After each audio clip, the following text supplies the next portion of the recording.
Hello, everyone. Welcome back to the channel. This is John and Jenna from Flippin' Ain't Easy. And hopefully, you guys had a very good weekend.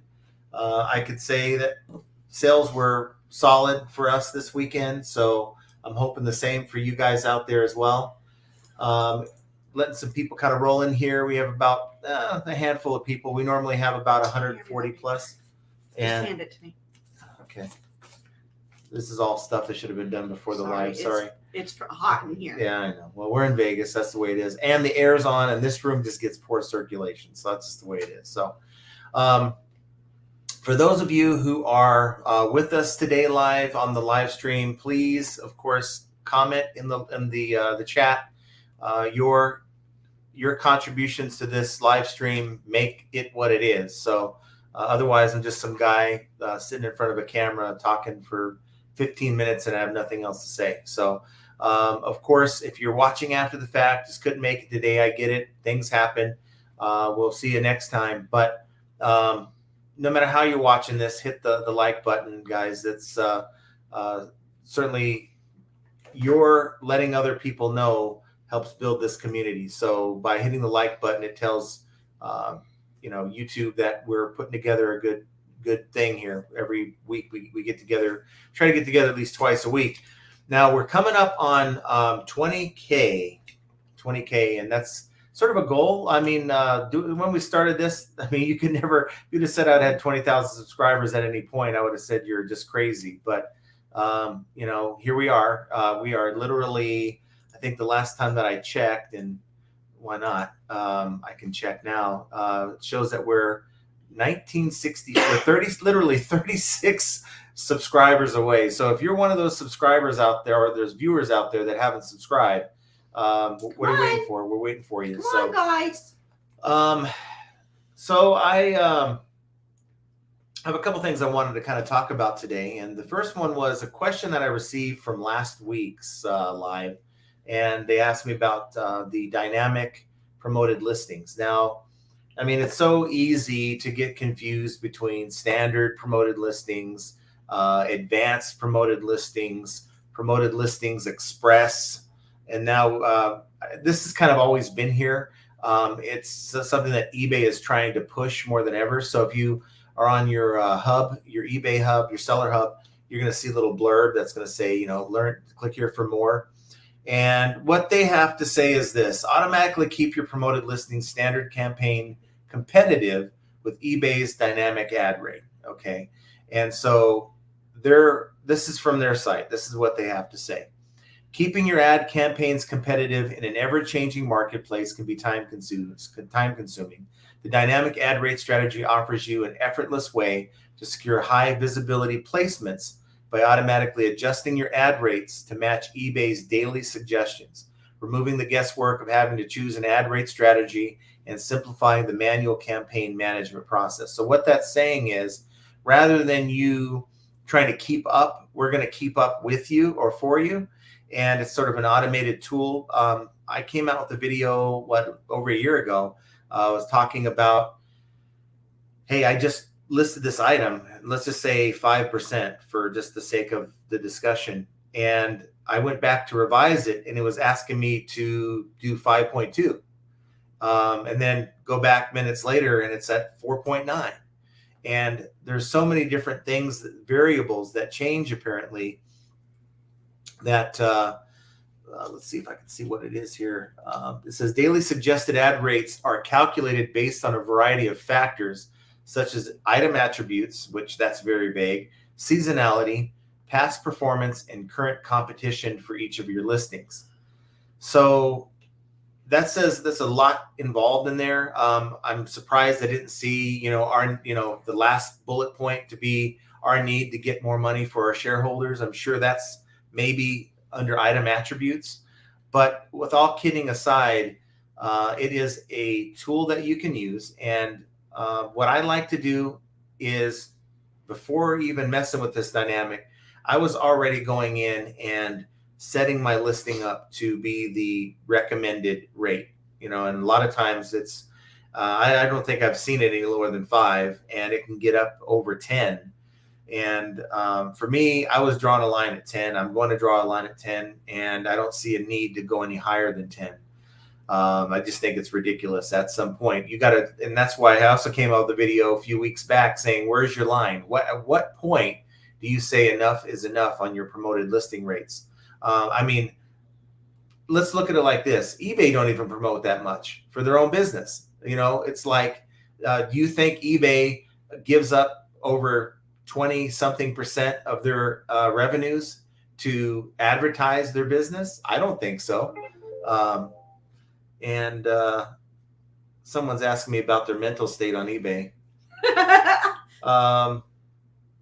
You know, either just for my mental state, will this fit the 2018 blah, blah, blah, even though it's all in the listing? Well, at least they're reaching out rather than making that mistake. So they'll get answered once we're done here. So eBay is doing this. Of course, I can't blame them. They're a business. Of course, I mean, that's part of the game. You can't hate the game. This is eBay's sandbox. We all have to realize that. And eBay is going to continue to find creative ways to get more money. Now, I think they have the tools in place to get that money, to grab the money. But I think it's more of a mind game at this point, that eBay is now making you feel a certain way in order to convince you to decide to utilize promoted listings, not only just at 2%, but the way they want you to utilize promoted listings. So they're going to make you think that here is such a great way to make money. Now, I'm not saying it's not, but I think for some of you, it's not, based on what you're selling. And so your sales are slow. You're trying to find ways to improve that. And here comes eBay with this little blurb in your seller hub. And you're like, well, I've tried everything else. Might as well try to promote. But you're trying to promote on an item that needs no promotion. Maybe it's a one of a kind. Maybe you're up against only a few that are selling it. In those cases, you don't need to play eBay's game. The right buyer will come along and buy your item. That's why, maybe those kind of long tail items looking for special customers just isn't the way to do it. But again, to each his own. We're here to try to help every business model, not just the one that I do, because there's more than one way to skin a cat. We've said many times on this channel. So for me, what I did was I went in and I said, okay, I did a bulk edit, not needing to go and do a end item sell similar, because I just did that Thursday night. And I do it once a week, that process. So in this case, I just went in and did a bulk edit, and I just said, you know what, I'm gonna give it a try, see what happens. It's no different than what I was doing anyway. I was already creating the listing using the suggested price or the suggested rate, but now it's allowing eBay to move it up and down. I mean, there's probably gonna be more up than down, and then with a cap at 10%. So you can go into your bulk editing tool, and it'll let you create a campaign. You can name it. And I just did, suggested eBay promoted listing rate, and it'll go in and and I don't know if it's every 10 minutes, I don't know if it's every 5 minutes, because I've seen it change within minutes. So there's no explanation in here on how often eBay checks your listing to make sure it matches what the rate is. So and there's no report or anything that I know of. So it's just one of those things where I'm going to utilize that just to see what happens, just to try it out.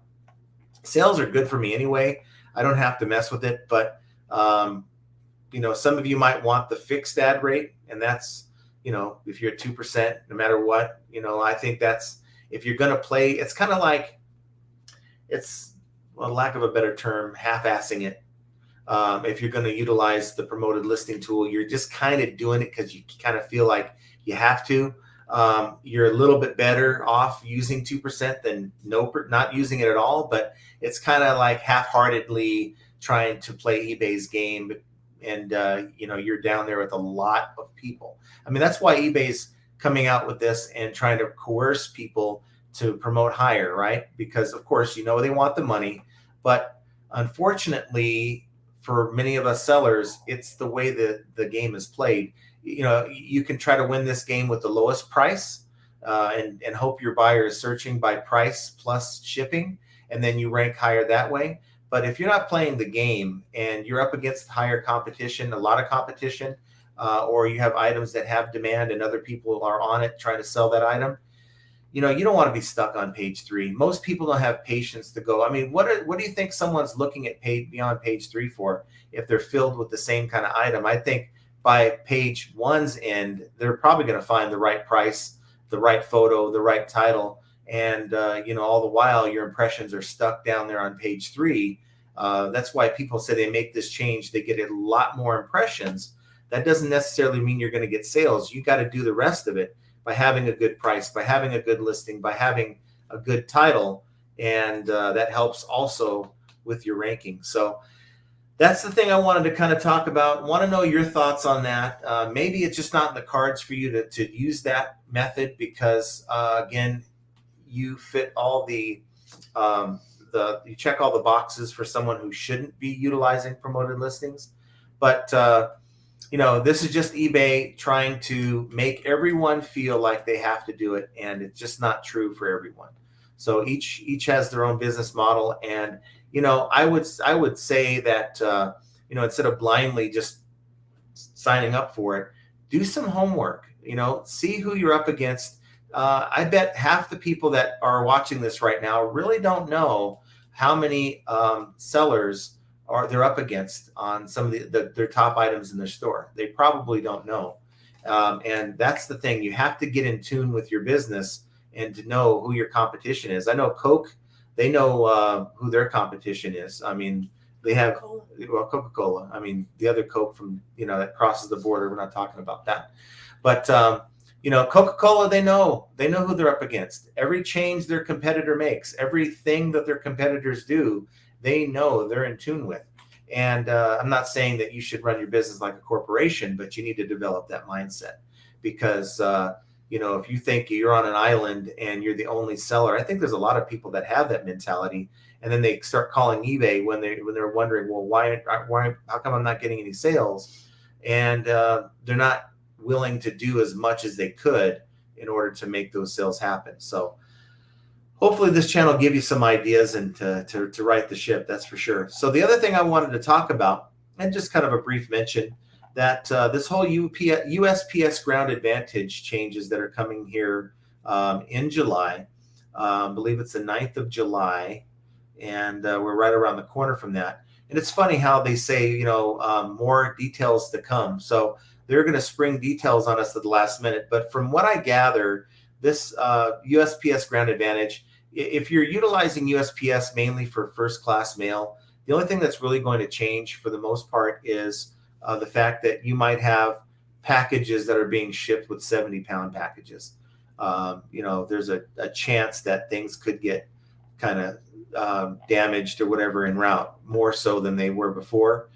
Now, they're offering $100 of included insurance to cover shipments with these packages. So I guess, but I mean, anyone who's tried to utilize a USPS claim process, it's not fun. You got to deal with your customer and hope that they're going to work with you in order to make the claim even happen. But not a whole lot. I'm not alarmed by this. It's just really them introducing up to 70 pounds within one service. So instead of calling it parcel select and first class, they're putting it all together under one business model, that type of thing. So just wanted to kind of touch on that. It wasn't really worth making a video on it because it's really, in my opinion, a nothing burger. There's a few changes different, but I think most of us utilize, if you're utilizing USPS, you should be using it for anything under 2 pounds, maybe under 3 pounds. And if it's heavier than that, it better be local. And if you're not utilizing either UPS or FedEx for your larger packages, you're actually spending a lot more money than you should. So that's something to consider. So that was my longer diatribe than usual. Again, we are very close to 20K, and what I fear is it seems to be happening that we're going to get to 20K when we are gone for the weekend. As it is, we're not going to have the live stream on Friday. We're going to have it on Thursday, but it's just going to be a normal live stream. What we're going to end up doing is we're going to do our 20K celebration live stream on Monday. And we're working on some some kind of cool things behind the scene. Nothing to get crazy about, but at the same time, we're going to do a few giveaways, that type of thing. So make sure you're here on Monday's live stream. And that's going to be kind of a cool little thank you event for you guys who have stuck with the channel and have been here and been part of it all. So we're going to take a look at some of your comments and questions now. And it looks like Charles McBride got here way early and had a question. Why are some people have their listings taken down for Vero, there, not Vito, and others do not for the same thing on eBay? Now, you guys know that I've had this problem with eBay, Vero, and all this stuff. And I really think that maybe once before you could have been hit with a Vero violation warning type of thing. And maybe you're placed on a list, like a blacklist, that is checking more for your items than, say, another person. Other people will say maybe your listing would have been reported by a another user, and eBay acted on it and took it down under the Vero process. I don't quite trust when eBay says that the manufacturer reached out and here's their email address, because again, if a manufacturer is trying to take down a product, why are they taking down one and not all? That's the biggest problem I have. So to make us think that it's really I don't know what product you're trying to sell, but in my case, Logitech is going to reach out because they're concerned about one keyboard when there's hundreds of the same model out there, is just, to me, I think it's nothing but an in-house thing, no matter what eBay says. And there's nothing you can do about it, really. Again, you just, even if you bring to their attention that, these other sellers are selling the same thing, eBay doesn't care. There's a lot of things that you can point out to eBay and they simply just don't care. And you're just a number. You just have to accept that. It's not a complaint. It's a reality. You're just a number. You are not anything special. I'm not anything special, unless you are selling huge numbers. And then eBay not only gives you special treatment, it's a known fact that they will have you sign a non-disclosure agreement, NDA, and offer you different rates as well. So for those of you who don't know that, that should kind of make you mad. Not trying to make anyone mad, but just know that eBay is in the business of treating people special. Unfortunately, it's not us. We are the ones that have to play by the extreme rules, and we have to still make it work, even though the scales of competition aren't quite balanced. We have Maya Koyoma says, I'll be here for the live. I have a few questions to ask. Well, please ask away. We have Mike Camparelli says, it's like everything else on eBay. It's the luck of the draw. There's are millions of transactions a day, and if the vote happens to spot yours, they'll put it down. Mm-hmm. And then Mike also says, I've checked current listings for items and assumed that they're okay because there were some listed. Put mine up and got a Vero. Yeah. I mean, how else? I mean, there is a list you can check for Vero, but it's not always up to date. Mm-hmm. You can check on Vero. I've found on Vero that a lot of the stuff I was trying to sell that ended up getting Veroed weren't even on the list. So again, how do you know? I mean, how does eBay even give you a warning for something that's not on the list? I mean, if you're trying to sell P190X, that kind of thing, the exercise program, and trying to sell as seen on TV, then yeah, I would see eBay giving you a warning because that stuff's documented. But there's other brands that aren't on the list, and I just have a hard time feeling like you warned me about something that wasn't even documented. And that's why my thought was, okay, you're introducing AI. You're so happy to introduce AI. Have AI police the entire site. And if there is a listing that comes up that is on the list, then take all of them down. And then if you want to give everyone a warning, that's fine. But also have that AI update the list. So instead of having a person in the back room being responsible for that, have a AI constantly updating that ever-changing list so that it's in real time and not in eBay's time. Maya says, yeah, that definitely happens. Some people are authorized sellers of a product. Yeah, and that's also the thing. Some are authorized, but if you go in and look at all the listings that are there, I can guarantee you there's a lot of people who aren't authorized that are being ignored. So Nigel says, Nigel Spence is new to the program, I believe. I haven't seen his name before. Love dynamic promotions, saves having to manually go through your promoted listings. It's automated. So anytime you can automate any process that you would be doing anyway, I think is a good thing.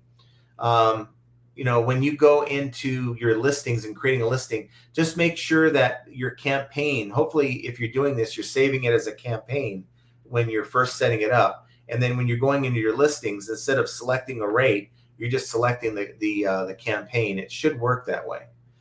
PTS Treasures is here with us, not having a banner day, but hopefully it'll get better. Hopefully this show will make it better for you. Archie's in the house. How you doing, dude? We got Ferret Fan having a discouraging day. Got negative feedback from a lady last night that said she threw away the shoes I sold her because they smelled. Never contacted me, and they were delivered 2 weeks ago. Wow. So, Wow. I mean, you can always ask her to fish those shoes out of the trash can and to open up a return, I guess. That way you can get that negative feedback removed, that type of thing. But just know People this. are so wrong. See, I don't know what it is with buyers. Do they think are they trying to punish the seller, or are they just trying to, is that they feel like it's their only way to kind of get back at you? Because there's more constructive ways for a buyer to work with the seller. How about reaching out?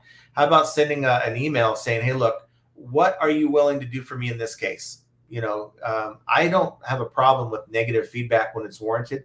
How about like sellers who ignore their buyers or sellers who don't work with their buyers? Those sellers, in my opinion, deserve a negative feedback, but that's only once the buyer has made an effort. In this case, didn't even seem like the buyer made an effort. And I thought we talked about this before, where eBay was telling buyers, well, first reach out to your buyer or your seller and try to work something out. And then within 10 days, like a grace period. Anybody ever sent an email after getting kind of pissed off and, you would have sent a differently worded email had you have waited? And I think the same thing holds true with buyer feedback. Yeah, they're mad. They didn't get what they wanted. They just open it. They're disappointed. But, give them a time to cool down before they leave a negative and or give a chance to work with the seller. But unfortunately, it doesn't seem like they tried to do that for you. So maybe reach out to the buyer and say, hey, what can I do to work with you? If you still have the shoes, I'd be glad to take them back if you want to open a return and kind of see what happens with that.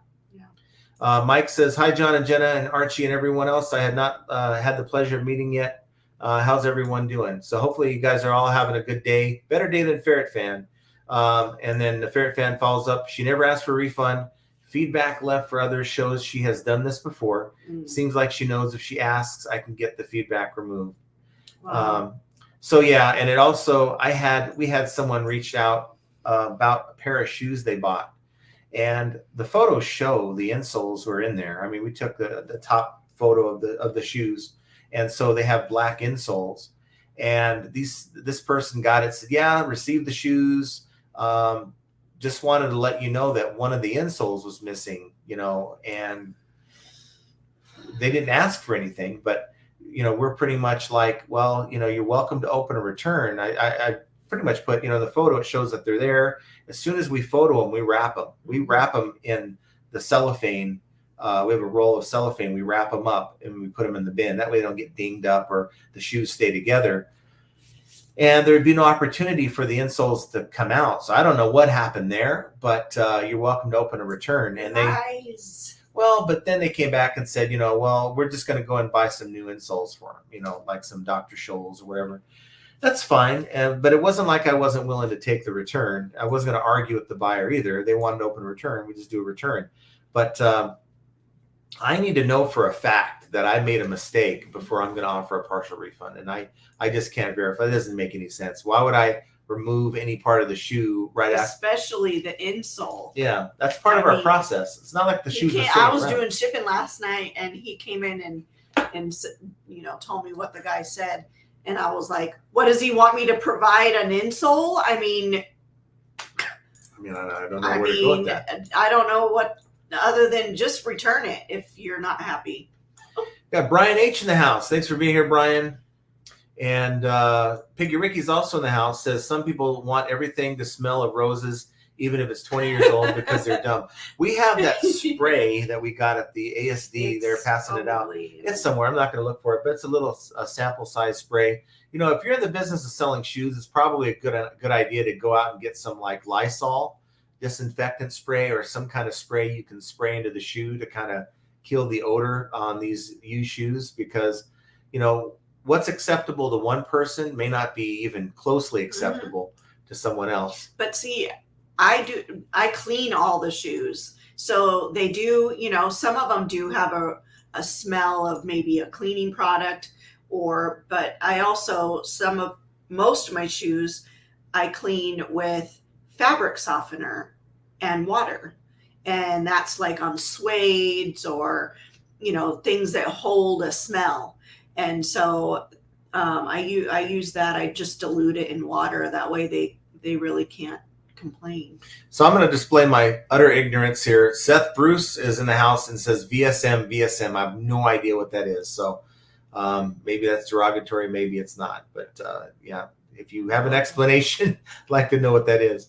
Fairfan says, I'm going to definitely block her and respond to the feedback saying offer free returns. Just sucks. It's my second negative this month from insane people. Wow. I have this theory, and of course it's just that, a theory. There is no manual on how eBay treats negative feedback. I really believe within the first 48 hours of receiving a negative feedback that your account does take a little bit of a hit.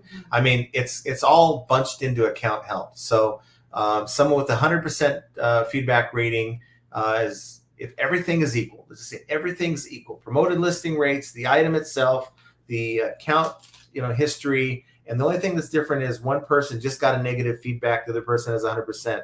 I really think that it is a small, very small difference between the two, and the one with the 100% without any recent activity like that or any negative marks on their account, no defects, will get maybe the nudge to be in that spot above the other. That's just the hunch I have, because you know what? So many times I've received a negative feedback. I was doing well with my sales, and it seems like for that 2-day period, my sales kind of dipped a little bit. And then you get it removed. It's like they put you in timeout.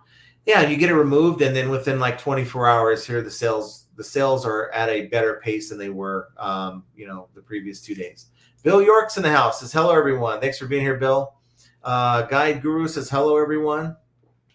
Thanks for being here. Leonard's in the house. PTS had a sale on Mercari and Posh, and 38 sales on eBay. So That's awesome. Flippin' Con Marcos says good afternoon, John and Jenna, and the rest of the FAE family. Hopefully everyone had a fabulous weekend. I did yard work all weekend. Yeah, she was complaining about being sore, but I am very sore. Yeah, that's what happens when you do things when you're getting older, unfortunately. Guide Guru says great weekend in sales. That's awesome to hear. You know, we are in summer. It is summertime. I think what is it? The 22nd of June officially makes it summer, but I think we've been in summer since Memorial Day anyway. Everyone's out and about. I mean, heck, we're going to be gone, this weekend.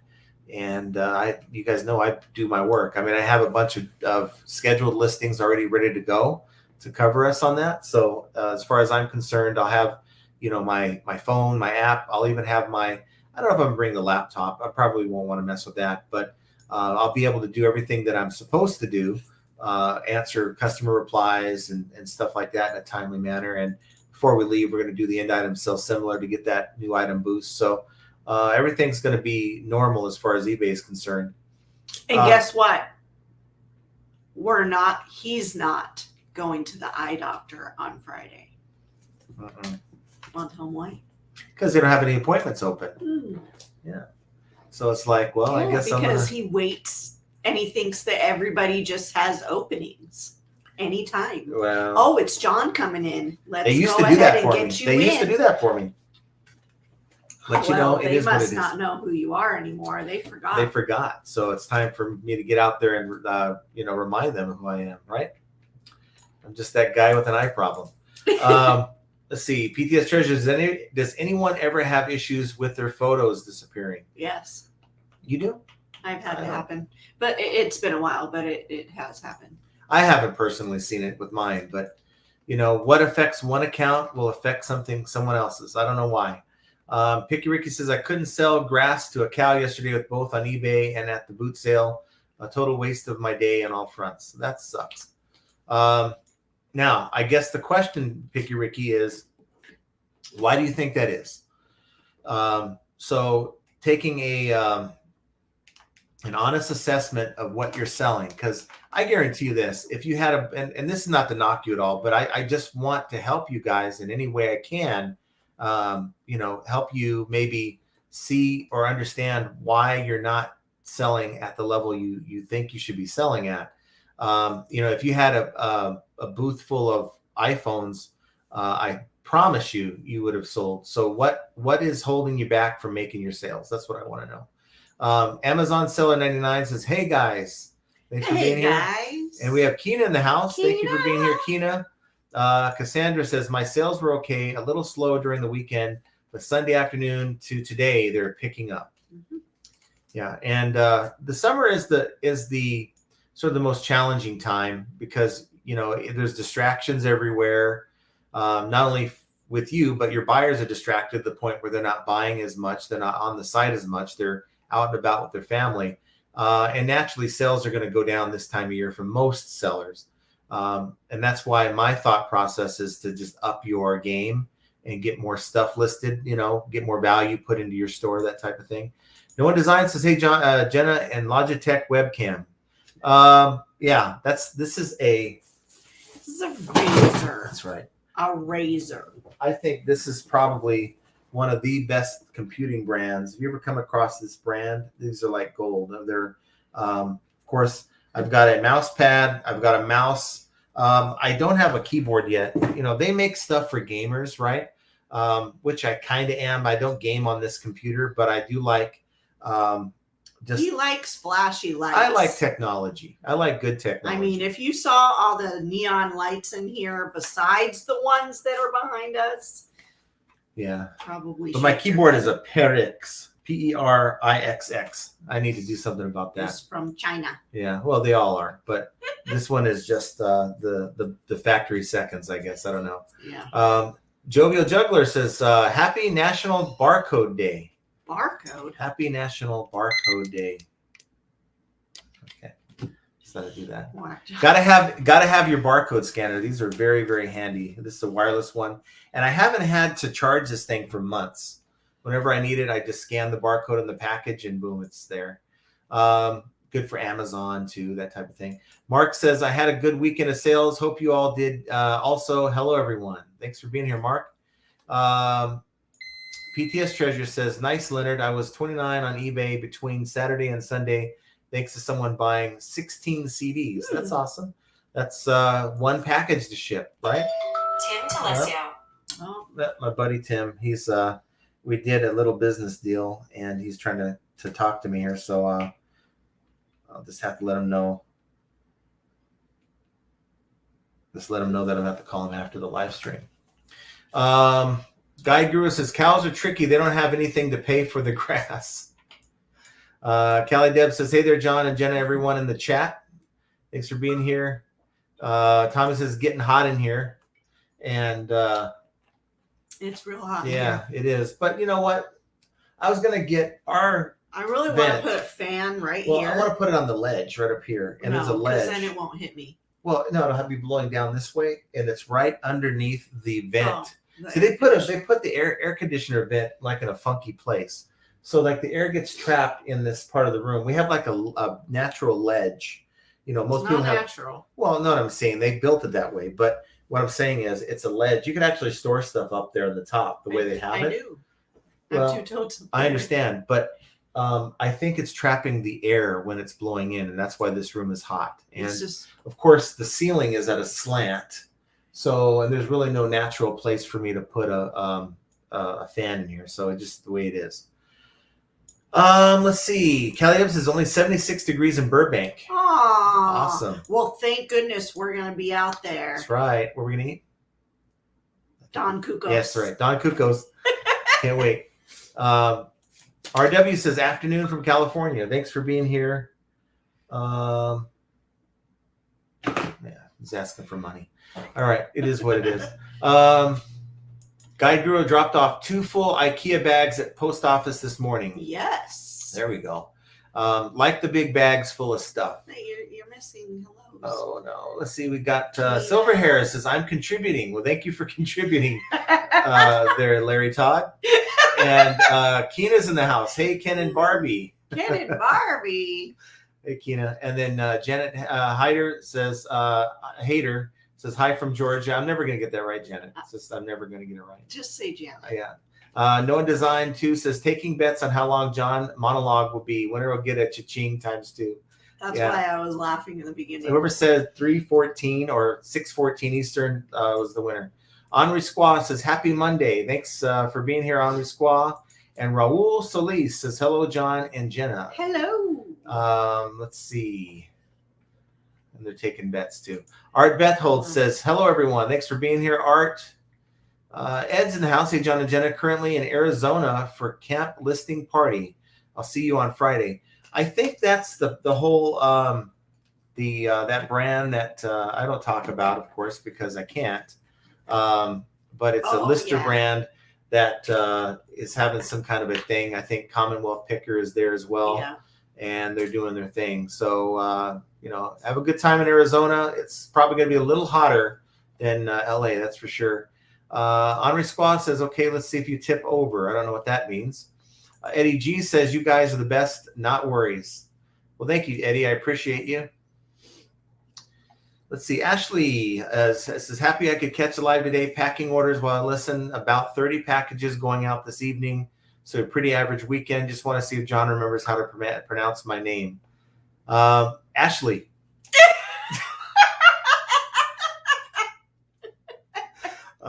There's many ways that you could do it. Hook. I butchered it. It's butchered. I know. Bill York says, I have had 3 buyers over my 18 years on eBay say they threw out an item for various reasons without sending a photo. eBay agreed with me that I do not have to send a refund. No, you should never have to refund. If your buyer is not willing to send the item back, you have every right to be able to get the item back and inspect it and make sure it's what you shipped out before you give out any kind of refund. And I really wish eBay would, I guess they don't really promote the whole partial refund thing, but I think for some it's easier than to deal with the hassle just to do a partial refund. And I think sometimes sellers get into a habit of doing it because they don't want to be bothered, even though it's not necessarily their fault. I don't know. Hooky. Okay. That's almost right. Cookie with an H. Yeah. Cassandra says, on my eBay, I can create new promotion campaigns. Is there a benefit to creating new campaigns or having all listings in the same campaign? There's a benefit in that. Let's say you have a certain type of item, but you know it's going to sell faster, right? And maybe it hasn't sold so great with not promoting it, but you started promoting it at a small percentage, and that's kind of a sweet spot for you. It's been selling really well, but all your other stuff ain't selling so hot, so you try to promote that higher. So I can see you having separate campaigns set up for a similar reason to that. Mike says, let's get John to 20,000 subs a day. We can do it. Yes. I mean, look, we have 154 people here. Chances are only like 60 are sub. So not only hit the like button, but subscribe. I'd certainly. I know. You scared me when you did that. There is lots of fun giveaways going to happen. 1965, 19965. 19965. Yeah, I mean, it's nothing to quit your job over. We're going to have some kind of, I think it'll be fun. We'll just have some But you know what? We never ever thought that this channel would get this far. Mm-hmm. I mean, other than just our family watching. And so, John's done a really good job. Well, thank you. Maybe family, some friends, and a few reselling degenerates that, all they think of from the time they wake up to the time they go to bed is reselling, and maybe those folks.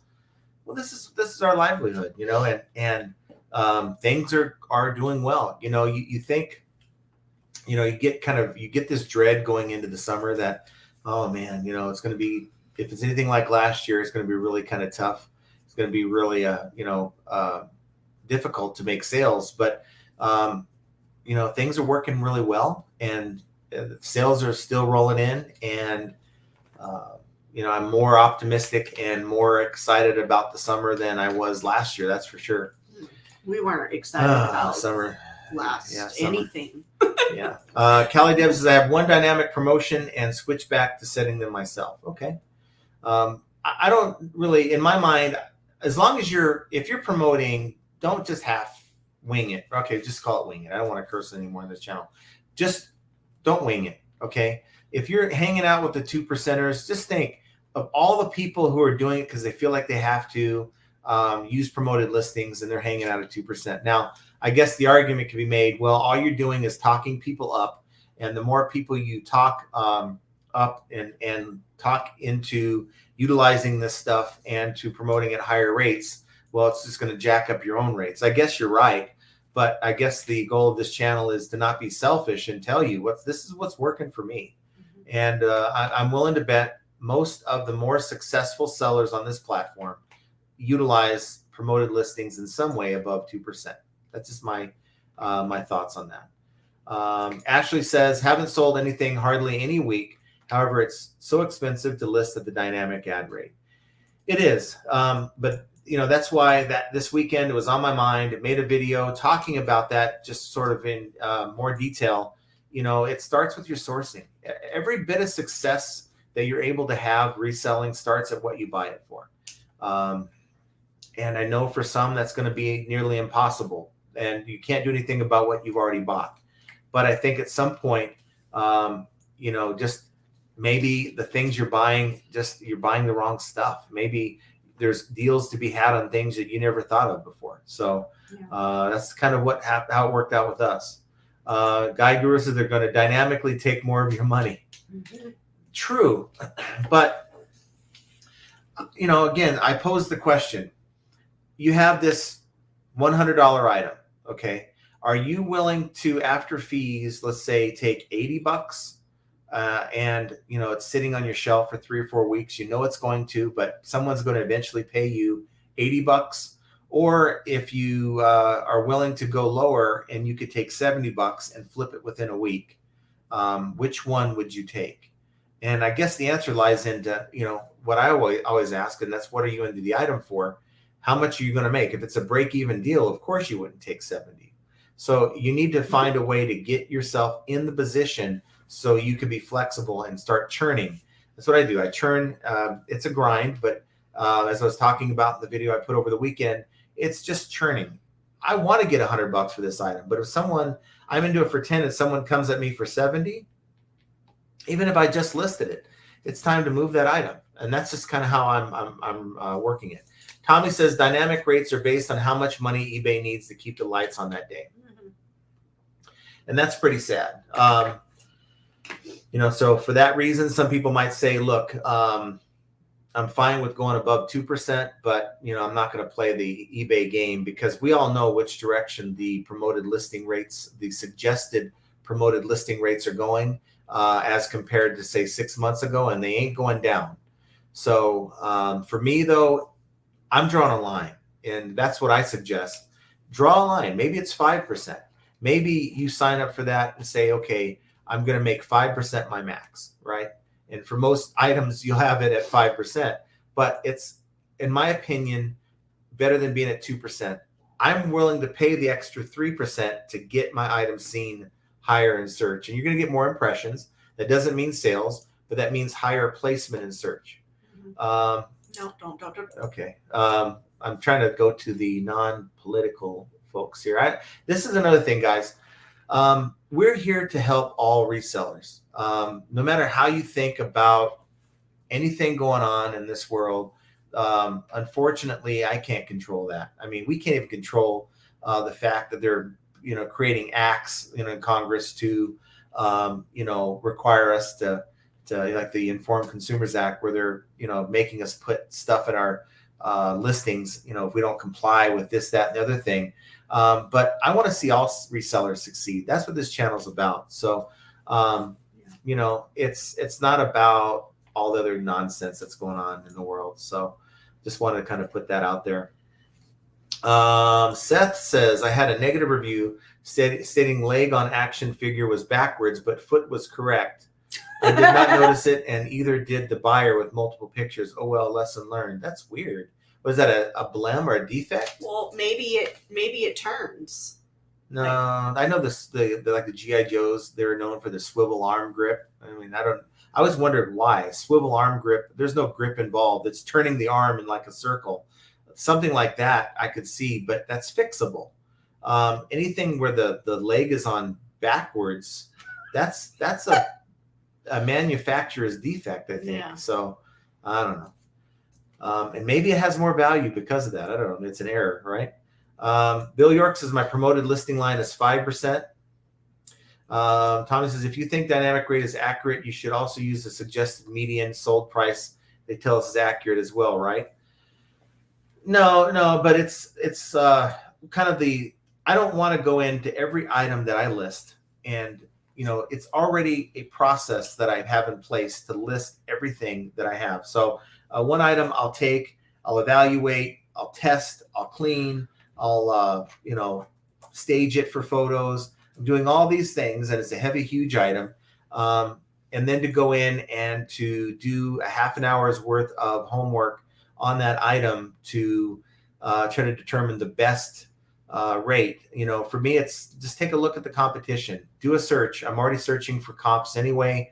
Unclick the sold button and see how many people are onto this item already. That's kind of the quick math that I'm doing in my head. But because in my case, I have such room, I have so much room to do higher promoted listing rates. It's just, to me, it doesn't bother me. Now, does it work? I guess we'll find out because I have it set up. We'll see how well it works. But I was kind of doing that anyway. I'd come across, I'm in the listing process, and at where you go to promote the listing, I got a sale. Hit the like button, guys, and you'll hear that noise. But I'll hit my promoted listing rates, and I'll just go ahead with what is suggested, and that's been working for me. And sometimes it's over 10%. I just max it out at 10. Amazon Seller 99 says they're just trying to copy Amazon again and charge for clicks instead of sales. Takes a lot of attention and precision to not get wrecked when paying for clicks. Yeah. Unfortunately, eBay is this mindset where they have to be like someone else other than eBay. No One Design says, when I set my promoted rate, I stop and ask myself, what will Tommy do? That's funny.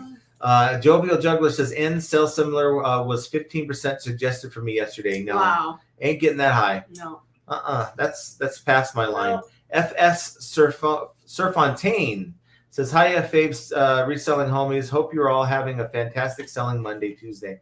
Well, thanks for dropping in and letting us know, and thanks for being here. I appreciate that. Tommy says, I promote at 36%. All the cool kids are.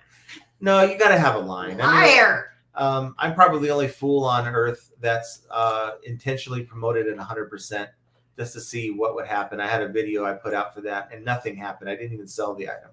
As dumb as that idea is, you got to pay all your final value fees, 100% of the sale, the shipping, and the tax, and then ship the item. That's like a huge. Why they even have an option for you to have 100% is beyond me.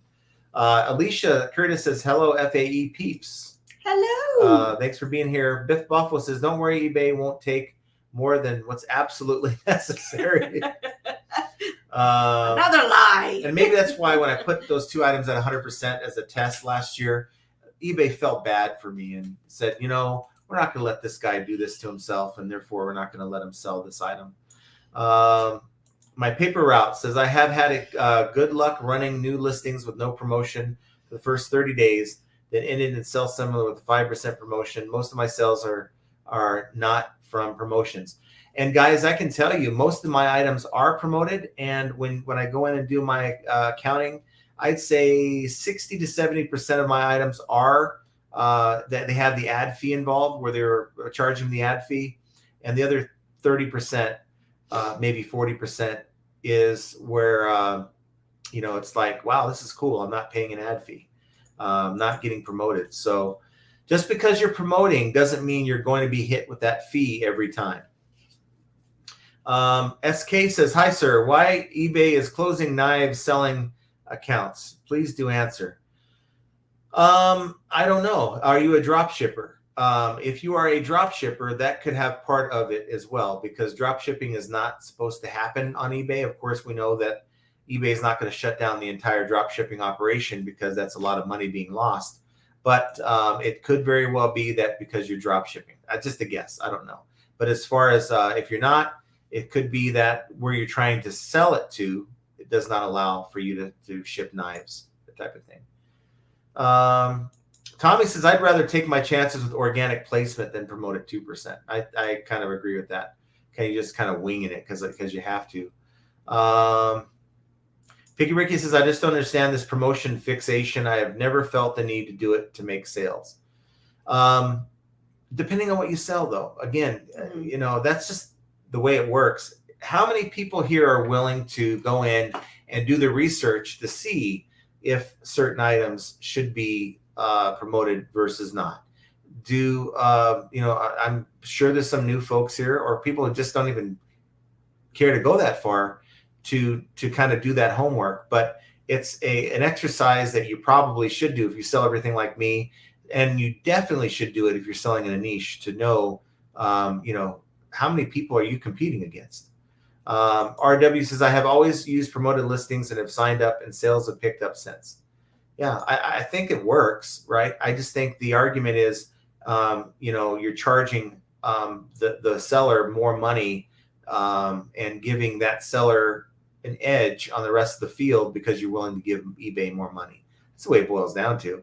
But at the end of the day, if let's say you have two people approach you, and one person says, this $100 item, can you sell for me? And they say to you, I'm willing to give you $25 out of the proceeds if you can find someone to buy this item for $100. And the very same day, someone else comes to you with a very similar item, wants $100 for it. Can you sell this for $100?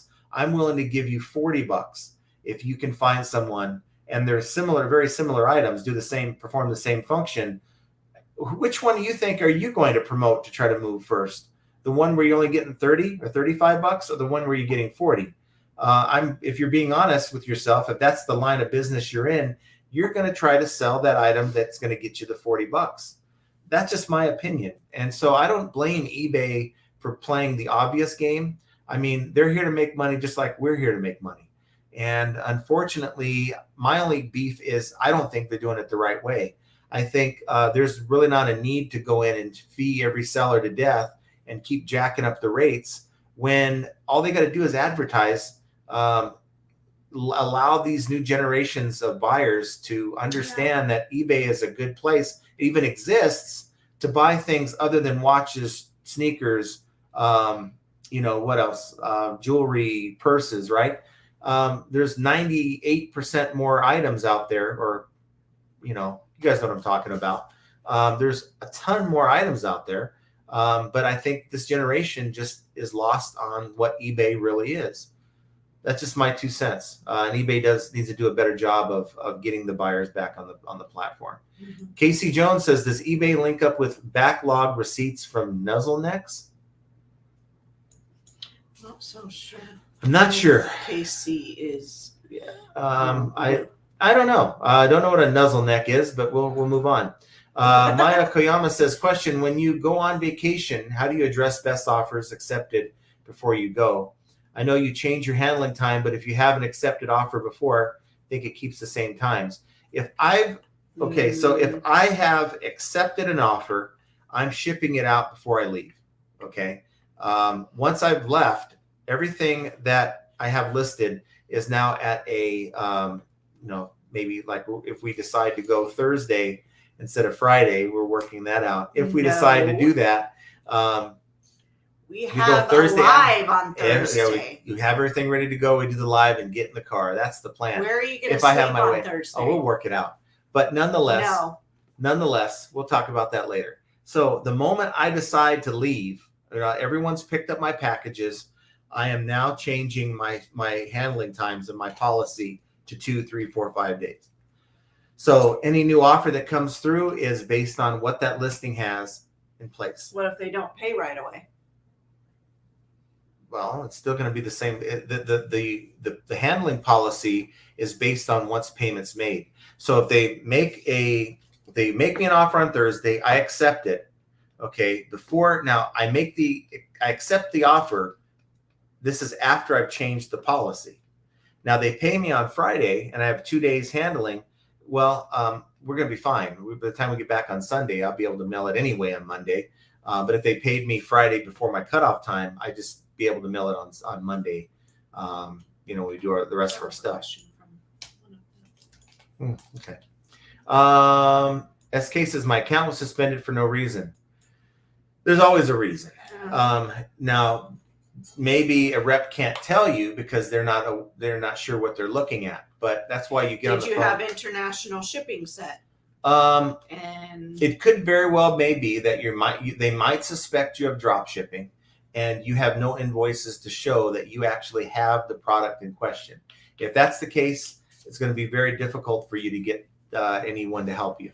But if you feel strongly that it's a mistake, you should contact eBay, get a supervisor. Or actually, the dispute team is probably who you need to talk to. But even then, get a supervisor if they can't resolve it. But if I was in your shoes, that's how I'd be handling it. Thomas says, don't extend or accept offers 48 hours before you leave. I just say, have a cutoff point where you're able to process the items that you've received payment for. And then any point after that, okay, I'm done shipping today. So I'm going to change my policy to have more handling time involved. So any offers I get today or payments I get today will abide by the handling policy in my, in my business policies. Eddie G says, you nailed in previous videos. The most important is the right title, right price, and of course, what kind of merchandise you're selling. Simple as that. It's very simple. But I really think, Eddie, that there's many folks that are lost on the fact that the stuff they're selling, people don't want. And of course, I kind of knew that, but I was still trying to make it work. I was calling my own stuff crap. And I had a lot of people getting mad at me for, you don't call it that, but it's true. If you have something that someone doesn't want and you're waiting for the unicorn buyer and eventually you'll sell it in a few months, that's not the ideal kind of item that you want to sell on eBay. No, what if you had 200 of those types of items in your store? You're just waiting on the unicorn to come by, and that unicorn may not ever come. And so you've got to, we were talking about this last night. People need to sometimes take their own feelings about their items out of the equation. You need to do it every time, Your stuff may not mean the same to somebody else as it does to you. If it's not selling, do something different. Get rid of it another way. Take it onto another site. Put it in a liquidation box and sell multiple items. Do something different because it's not working. What you're selling isn't working. Yeah. And you should really take a good look at your store and see, check the comps again. I mean, maybe you put it up 6 months ago and it's still sitting there, but the comps have changed. Right. Comps change all the time. Right. And if you're not constantly working on looking at your listings and comparing them to the market, then you're really just going to sit on crap for a really long time. You've got to up your ASP. Yeah. Honestly, a lot of people are so in denial about what they're selling, and it's gotten to a point where we just look at the email, from these people and take a look at the store, and we're just like, we can't help you if you're not willing to admit that your store needs a little more TLC and a little more value from you. Mm-hmm. Yeah, exactly. And I had a viewer, it's funny, this viewer says, I've been watching you for a long time, really, enjoy your videos. And, went on to this long thing about, all this stuff about how different videos has affected them. And they asked me to look at their store. I looked at their store, gave them a very honest review and said, and I wasn't rude about it. Of course I wouldn't do that. But I basically said, your eBay store is the example of what I talk about on this channel of, the type of stuff you're selling that you probably should be sourcing better. And of course, I don't know what they were expecting me to say, but they didn't reply back. It's like, okay, that's kind of, if I'm willing to take a half an hour. And it's not, people ask for the feedback, right? Mm-hmm. Well, you have to be willing and open to hear the feedback, whether it's good or bad. He's coming from a place of love, when it comes down to, we want to help you succeed. And if you're not listening to the suggestions, then what more can we do?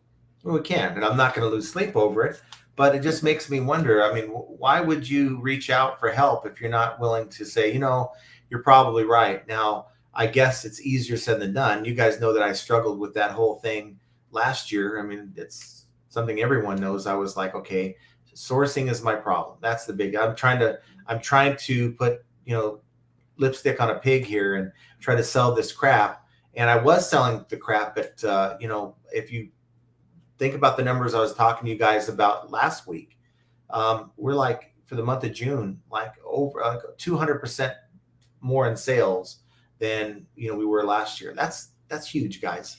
It's really big. Can you imagine, honey, what our financial position would be this summer if it was like it was last summer? We were not in a good place.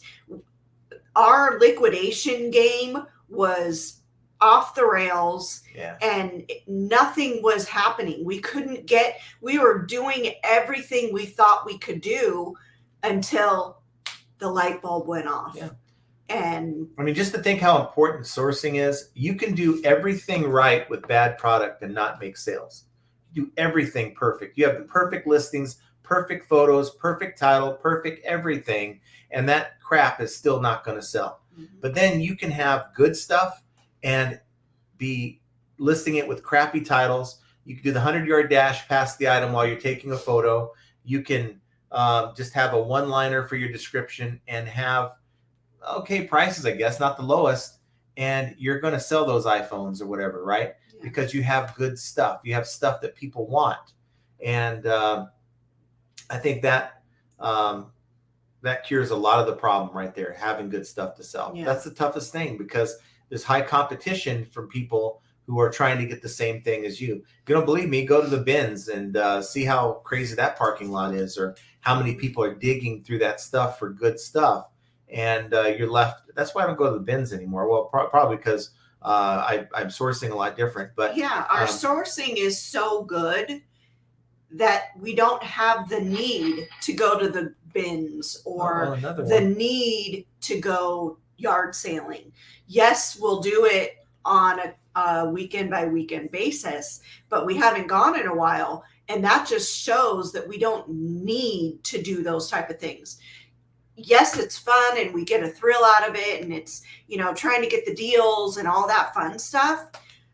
But then again, why waste our time going to a garage sale when we already have a garage full of items that are selling? Yeah.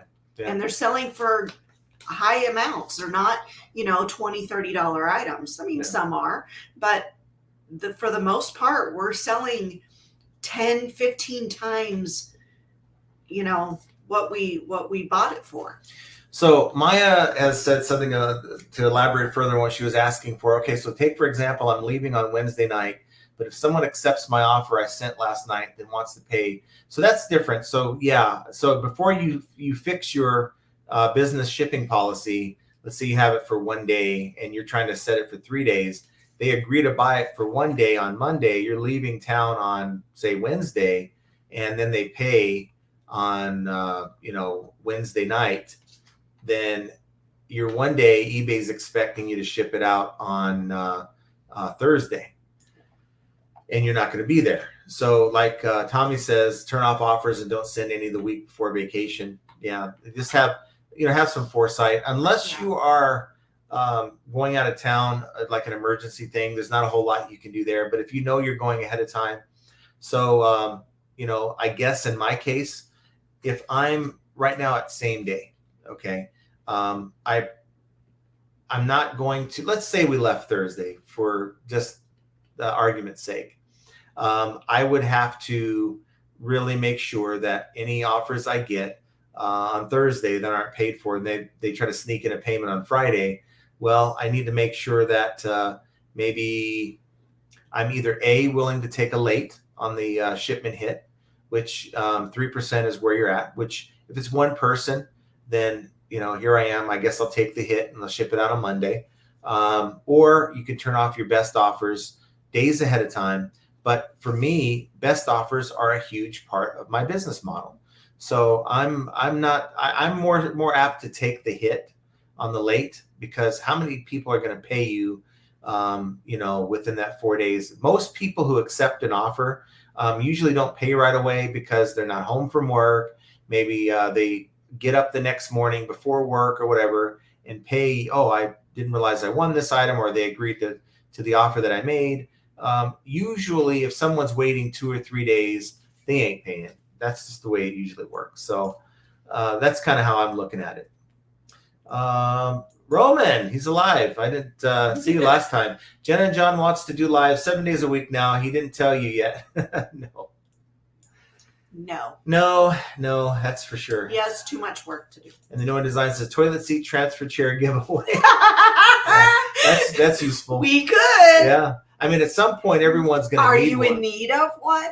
Everyone in their life at some point is going to need a toilet transfer seat. Yes. Jen Breeze 70 says, I was at the post office today, and she was telling a guy that flat rate could not be overextended at all now. His flaps were bowed out and the box was not altered. Have you heard of changes?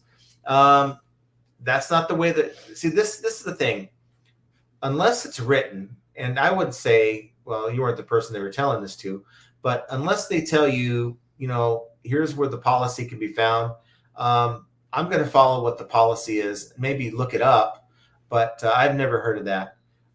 It's always been, if you like the flat rate padded envelope, if it fits, it's going. Now, oh, he can stuff one of those envelopes. So many times, Jen will bring me a box, and it's a USPS box, and I'm like, you could put this thing's showing me $12, $13 on eBay labels, and it comes back to me as $8.30 if I can get it in this envelope. You better believe I'm going to do what I can to get it in that envelope, and you'd be surprised what you can fit. And then when I put it in an envelope, he gets ticked off because it's not in the right packaging. Right. I can't win with this guy. Yeah, and it's she gives me an envelope, and it's for Poshmark. It's a flat rate envelope. Well, you can't use the labels that Poshmark gives you because it's a 5-pound deal. You can't use it on them. I know, but I was just shipping. Yeah. I was trying to do what I thought was for And we got Jack came back. Jack came back. Yes. What do they say? What does that say? Don't you come back no more? Well, he came back. Well, thank you, Jack. Jack came back. Yeah. So learn so much from your channel. Thank you for that. Awesome. I don't know what a DKK is, but that's awesome either way. So thank you very much. We're gonna buy Jen a coffee with that. Woo! Yes. We're gonna do a little Dutch Brothers. Dutch Brothers. Yeah, that is some pretty good stuff, by the way. Thank you so much. Yeah, thank you. Let's see here. Oh, I got that one already. So get back on track here. Guy Guru says you can Danish. Mm-hmm. Maybe we'll go buy some Danish with it. Do you even like Danishes? Oh, I do. Some of the cheese ones. Those are good. I like those. They had those at Costco. Yeah. We didn't get them. We need to get them. We were looking at them. I know. Yeah. We were. You can always get in those listings and sell similar if you're paranoid. All the offers will be canceled.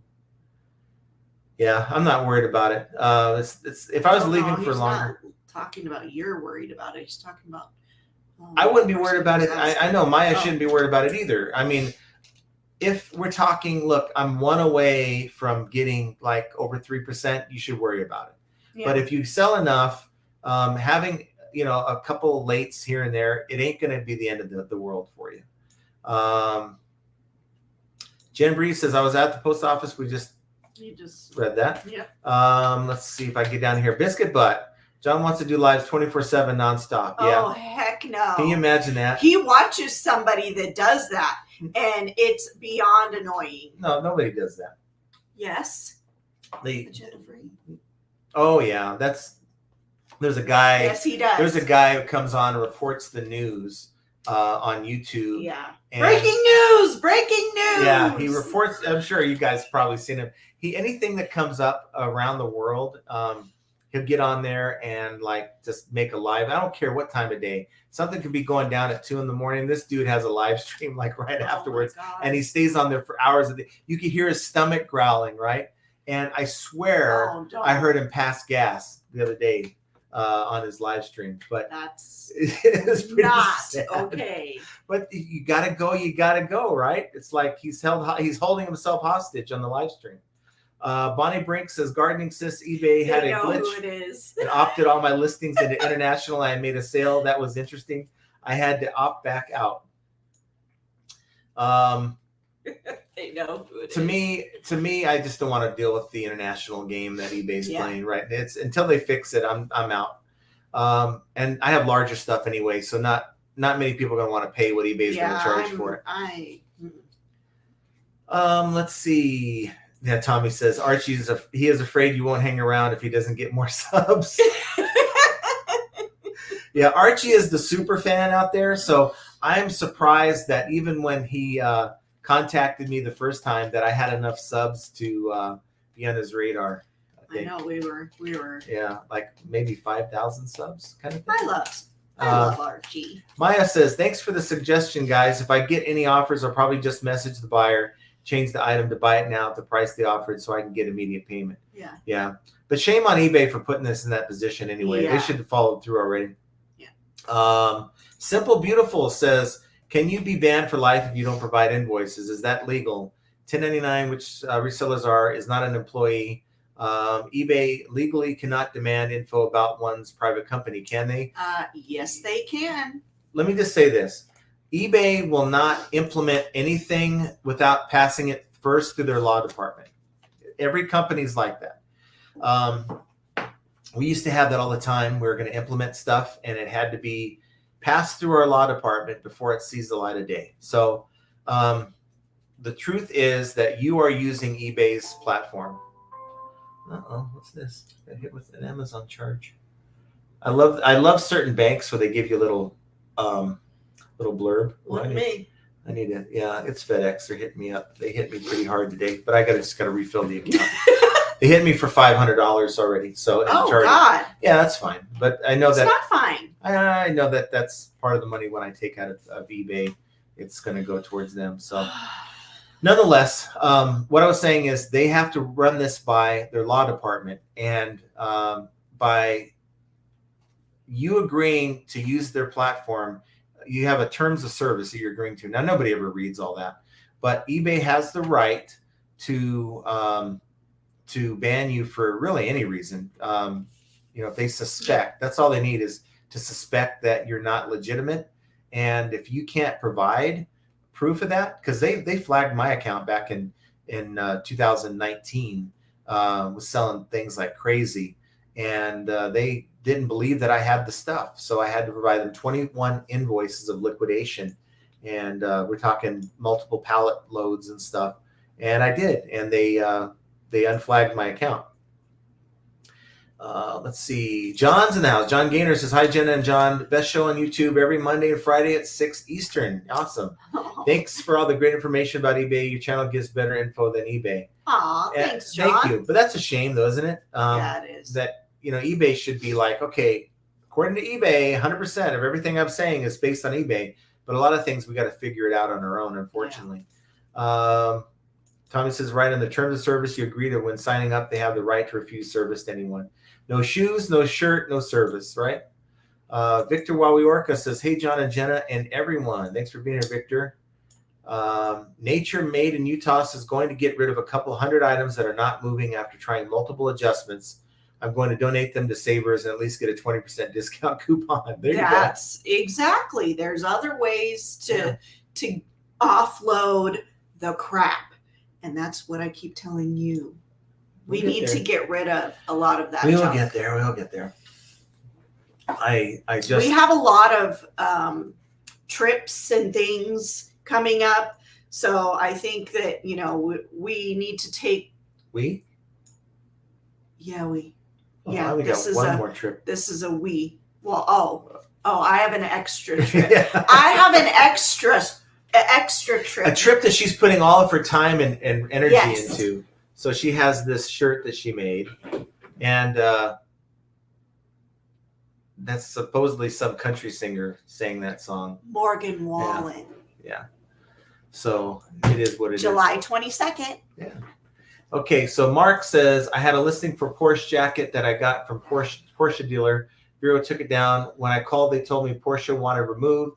I sent the time Porsche did not ask for it to take it down. Sent the time Porsche did not ask for it. Porsche, not Porsche. Okay, Porsche. Doesn't matter. I know it's the fast car.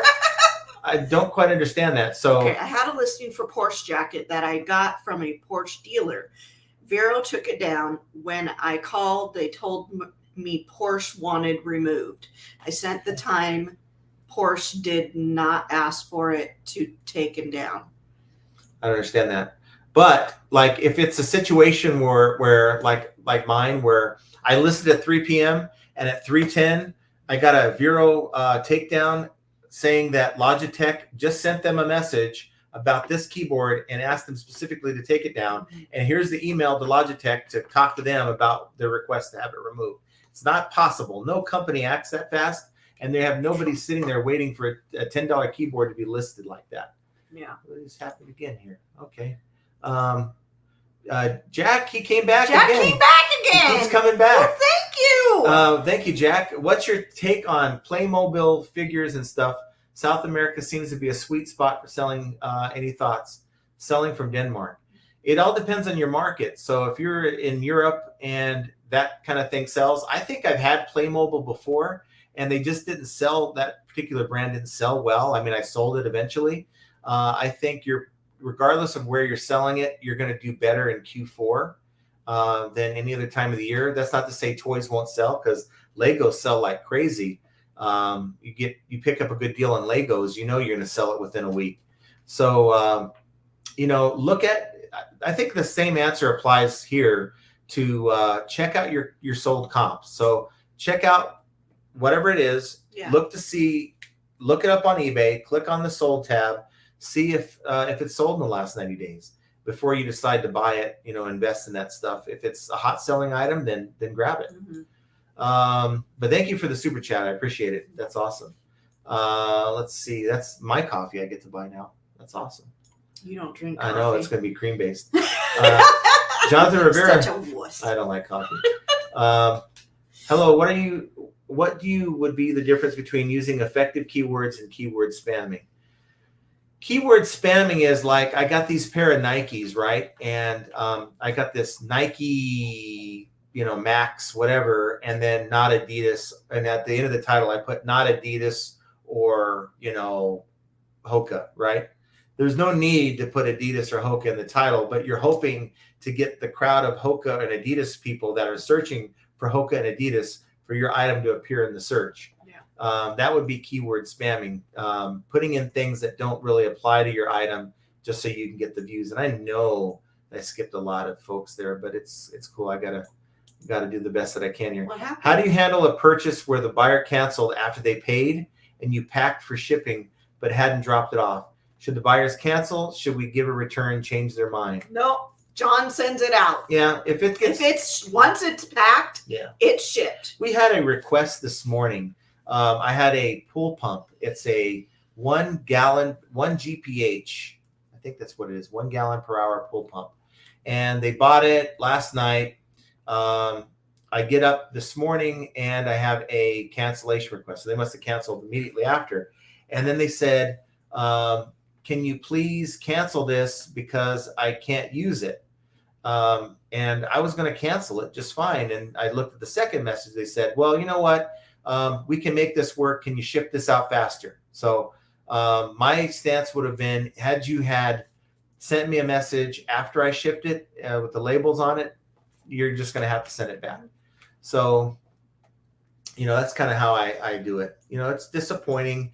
You get someone finally to buy that item, and probably because of eBay, probably because eBay showed them a better price. They're trying to cancel. Yeah. It's disappointing and it sucks, but you just got to know that it's going to happen if you sell enough items in this business. And you know what it was actually? I think it was actually a return request and not a cancellation. So that's what it was. They had opened a return request because it was beyond the hour. And I had to go and look it up. I'm like, I don't remember selling this pump other than last night. And it turned out to be that same person because that was the only thing they could do is to open a return request. Fisher Flips. Hey, look, I hit the like button and I got an immediate sale. I've already gotten 2 guys. I generally don't get any sales on this program. Not on the line, yeah. Roman says Todd knows that all Nike Air Jordans are real and can't accept that there are any fake ones. Let's see. Jerry says, any suggestions on how to get the vintage smell out of vintage paper items like books, magazines, and sewing patterns? Maybe I would say, how about air them out, maybe put them outside. I mean, hopefully you don't have bad weather, but put them outside and let them air out a little bit, and or maybe put some like a baking soda might do it. Maybe a container of baking soda in the box or whatever. Mm-hmm. That's just a thought. Maybe it'll work, maybe it won't. But someone should have the answer on this for sure. Let's see. Todd says, I'm quite sure Tommy's wife would be akin to Gwen on shoe selections for old geezers. Some shoe side talk. Here's Bill Hess. How do you do it using the app on a current listing? I don't see an option where photos are. Oh, he asked a question up top, up further about photos right there. Okay. Can we still not upload videos on the eBay with the eBay app? And I'd say no, you can't.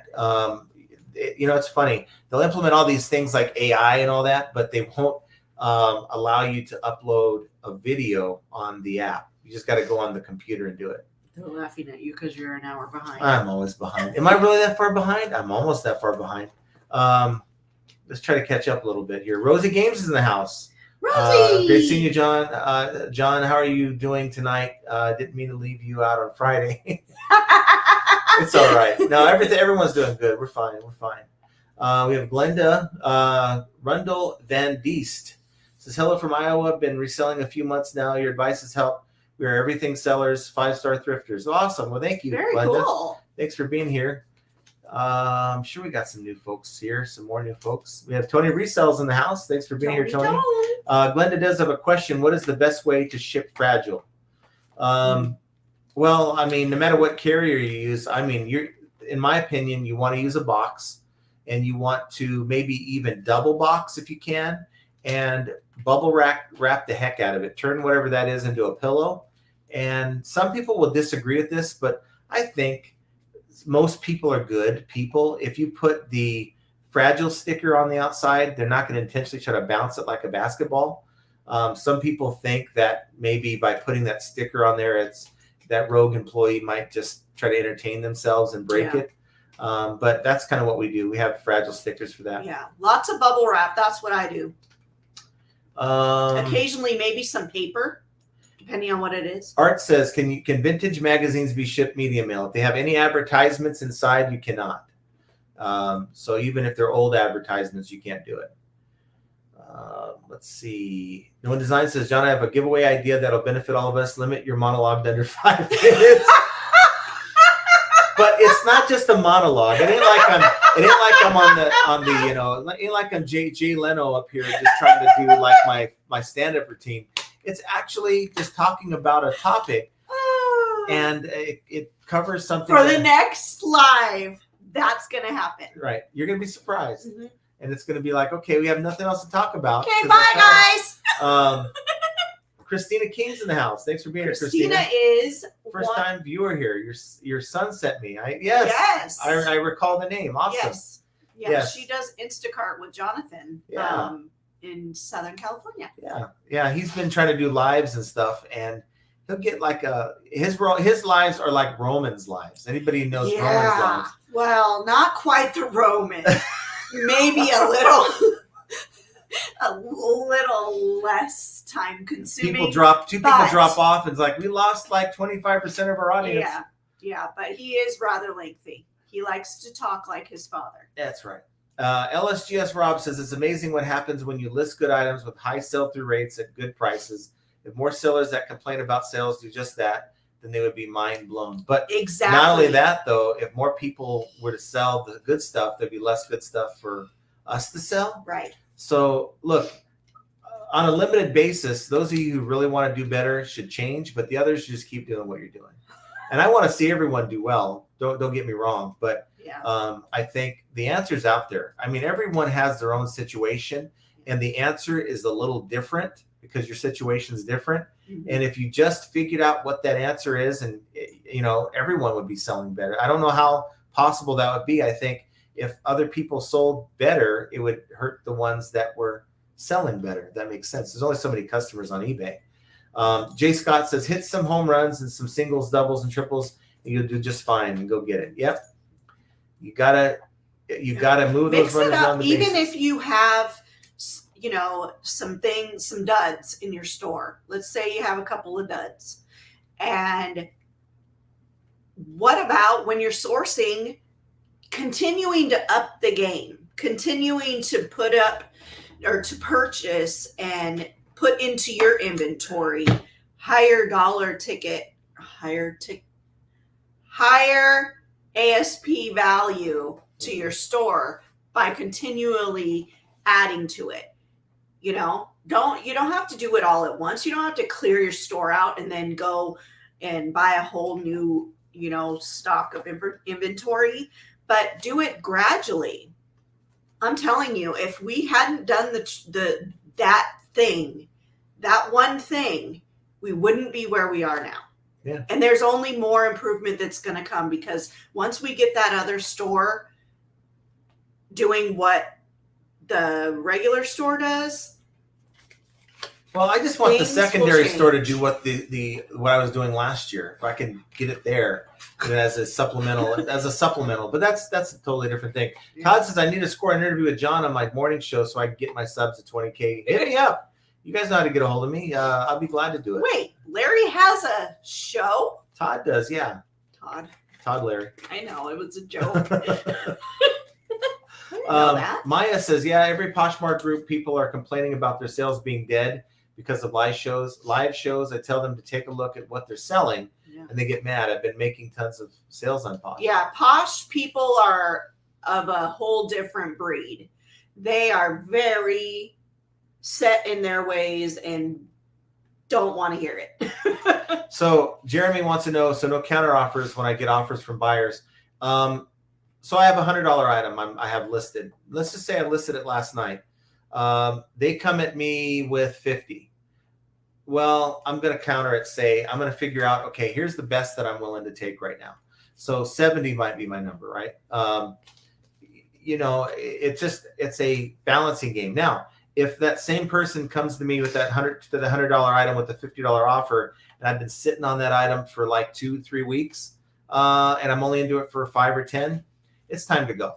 And that's kind of, I have to consider how long it's been sitting on the shelf. Because Yeah. how many times have we sent out offers or maybe even declined an offer and we've sold it for full price, shortly Yeah, thereafter. there's times where, I'll get an offer and it's so low, but that item has been sitting for far too long, in my opinion. Yeah.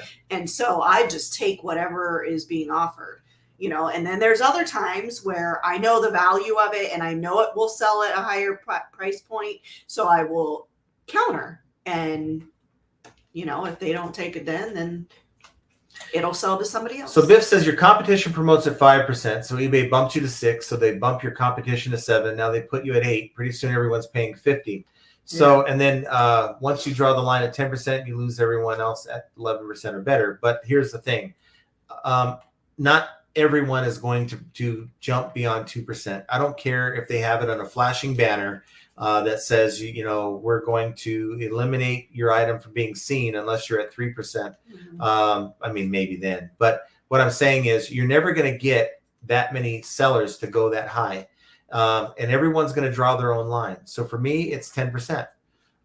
For other people, and I have a lot of room to work with. For me, it's 10%, and it just works. Between that, having a good price, people are still going to be able to find your items without a best match search. So even if you don't promote, having a good price is very important. But I just don't see it. I mean, I think the line's going to be drawn with the people, not eBay. eBay would love to have nothing more than everyone promoting at 100%, but that's just not possible. Just no one's going to do that. They'll leave the platform before they go that high. Yeah. LSGS Rob says I'm promoting at 5.1% at most and do just fine. It's all about what you sell. You don't necessarily need to promote your items, as it doesn't guarantee more sales, but you might get more eyeballs. But that's where it starts. So if you think about if you have your own, let's say you have your own brick and mortar store. Let's say you run your own grocery store. Well, the items that have better placement near the front of the store are going to be seen by someone who's just walking past and not going up and down the aisle. And your items are stuck in aisle 5 by the meat section, and it's not going to be seen unless someone's actually walking down that aisle. That makes sense.